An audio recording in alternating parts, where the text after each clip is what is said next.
यह सर्वत्रानभीश्रेयः तत्तत्राप्य शुभाशुभम् नाभिनन्दति न द्वेष्टि तस्य प्रज्ञा प्रतिष्ठिता। इसकी व्याख्या इस प्रकार है। पुरुष लोक में तो भगवान ने कर्तव्य कर्म करते हुए निर्विकार रहने की बात बताई। अब आगे के श्लोक में कर्मों के अनुसार प्राप्त होने वाली अनुकूल प्रतिकूल परिस्थितियों में सम निर्विकार रहने की बात बताते हैं। यह सर्वत्रानभीश्रेयः, जो सब जगह स्नेह रहित है, अर्थात जिसकी अपने कहलाने वाले शरीर, इंद्रियां, मन, बुद्धि एवं स्त्री पुत्र, घर, धन आदि किसी में भी आसक्ति लगाव नहीं रहा है। वस्तु आदि के बने रहने से मैं बना रहा और उसके बिगड़ जाने से मैं बिगड़ गया। धन के आने से मैं बड़ा हो गया और धन के चले जाने से मैं मर गया। यह जो वस्तु आदि में एकात्मकता की तरह स्नेह है, उसका नाम अभिस्नेह है। सिद्ध प्रज्ञ कर्मयोगी का किसी भी वस्तु आदि में यह अभिस्नेह बिल्कुल नहीं रहता। बाहर से वस्तु, व्यक्ति, पदार्थ आदि का संयोग रहते हुए भी वह भीतर से सर्वथा निर्लिप्त रहता है। तत्प्राप्य शुभाशुभम् नाभिनन्दति न द्वेष्टि। जब उस मनुष्य के सामने प्रारब्ध वशात शुभ अशुभ, शोभनीय अशोभनीय, अच्छी मंदी, अनुकूल प्रतिकूल परिस्थिति आती है, तब वह अनुकूल परिस्थिति को लेकर अभिनंदित नहीं होता और प्रतिकूल परिस्थिति को लेकर द्वेष नहीं करता। अनुकूल परिस्थिति को लेकर मन में जो प्रसन्नता आती है और वाणी से भी प्रसन्नता प्रकट की जाती है तथा बाहर से भी उत्सव मनाया जाता है, यह उस परिस्थिति का अभिनंदन करना है। ऐसे ही प्रतिकूल परिस्थिति को लेकर मन में जो दुख होता है, खिन्नता होती है कि यह कैसे और क्यों हो गया, यह नहीं होता तो अच्छा था, अब यह जल्दी मिट जाए तो ठीक है, यह उस परिस्थिति से द्वेष करना है।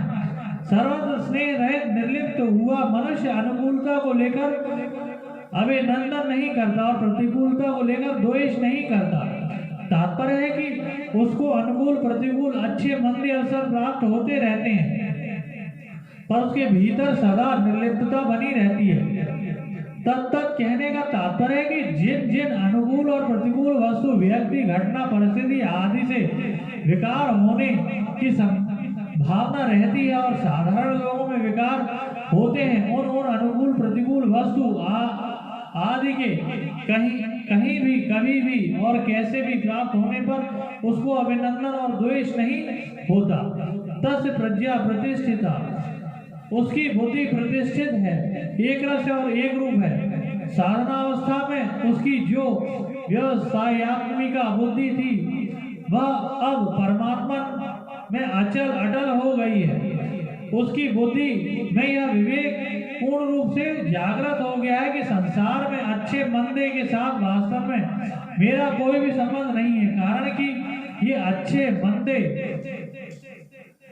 अवसर तो बदलने वाले हैं, पर मेरा स्वरूप न बदलने वाला है। अतः बदलने वाले के साथ न बदलने वाले का संबंध कैसे हो सकता है?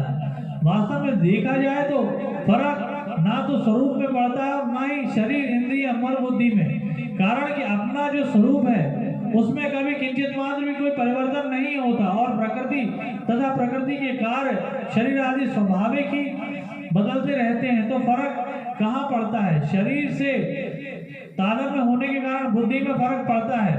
जब यह तादात्म्य मिट जाता है तब बुद्धि में जो फर्क पड़ता है वह मिट जाता है और बुद्धि प्रतिष्ठित हो जाती है। दूसरा भाव यह है कि किसी की बुद्धि कितनी ही तेज क्यों ना हो और वह अपनी बुद्धि से परमात्मा के विषय में कितना ही विचार क्यों न करता हो, पर वह परमात्मा को अपनी बुद्धि के अंतर्गत नहीं ला सकता, कारण कि बुद्धि सीमित है और परमात्मा असीम अनंत है। परंतु उस असीम परमात्मा में जब बुद्धि लीन हो जाती है तब उस सीमित बुद्धि में परमात्मा के सिवाय दूसरी कोई सत्ता ही नहीं रहती। यही बुद्धि का परमात्मा में प्रतिष्ठित होना है। कर्मयोग क्रियाशील होता है अतः भगवान ने 56वें श्लोक में क्रिया की सिद्धि असिद्धि में स्पृहा और उद्वेग रहित होने की बात कही तथा इस श्लोक में प्रारब्ध के अनुसार अपने आप अनुकूल प्रतिकूल परिस्थिति के प्राप्त होने पर अभिनंदन और द्वेष से रहित होने की बात कहते हैं। अब भगवान आगे के श्लोक में स्थित प्रज्ञ कैसे बैठता है, इस तीसरे प्रश्न का उत्तर आरंभ करते हैं। यदा संहरते चायं कुर्मुंगानिव सर्वशाः इंद्रियाणान्द्रियार्थेभ्यः तस्य प्रज्ञा प्रतिष्ठिता। इसकी व्याख्या इस प्रकार है। यहाँ कछुए का दृष्टांत देने का तात्पर्य है कि जैसे कछुआ चलता है तो उसके 6 अंग दिखते हैं, 4 पैर, 1 पूंछ और 1 मस्तक, परंतु जब वह अपने अंगों को छुपा लेता है तब केवल उसकी पीठ दिखाई देती है। ऐसे ही सिद्ध प्रज्ञ 5 इंद्रियां और 1 मन, इन 6 को अपने विषय से हटा लेता है। अगर उसका इंद्रियों आदि के साथ किंचित मात्र मानसिक संबंध बना रहता है तो वह स्थिर प्रज्ञ नहीं होता। यहाँ संहरते क्रिया देने का मतलब यह हुआ कि वह सिद्ध प्रज्ञ विषयों से इंद्रियों का उपसंहार कर लेता है, अर्थात वह मन से ही विषयों का चिंतन नहीं करता। इस श्लोक में यदा पद तो दिया है पर तदा पद नहीं दिया है। यद्यपि दो नित्य संबंध के अनुसार जहाँ यदा आता है वहाँ तदा का अध्याहार लिया जाता है, अर्थात यदा पद के अंतर्गत ही तदा पद आ जाता है। यद्यपि यहाँ तदा पद का प्रयोग न करने का एक गहरा तात्पर्य है कि इंद्रियों के अपने अपने विषयों से सर्वदा हट जाने से स्वतः सिद्ध तत्व का अनुभव होता है। वह काल के अधीन, काल की सीमा में नहीं है, कारण कि वह अनुभव किसी क्रिया अथवा त्याग का फल नहीं है, वह अनुभव उत्पन्न होने वाली वस्तु नहीं है। अतः यहाँ काल वाचक तदा पद देने की जरूरत नहीं है।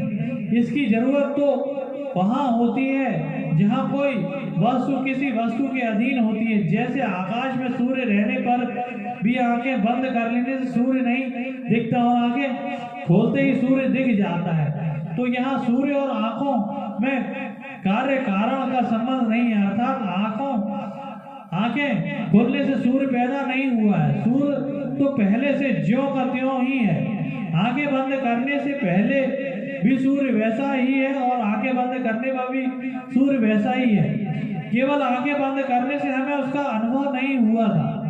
ऐसे ही यहाँ इंद्रियों को विषय से हटाने से स्वतः सिद्ध परमाणु तत्व का जो अनुभव हुआ है वह अनुभव मन सहित इंद्रियों का विषय नहीं है। तात्पर्य है कि वह स्वतः सिद्ध तत्व भोगों विषयों के साथ संबंध रखते हुए और भोगों को भोगते हुए भी वैसा ही है, परंतु भोगों के साथ संबंध रूप पर्दा रहने से उसका अनुभव नहीं होता और यह पर्दा हटते ही उसका अनुभव हो जाता है।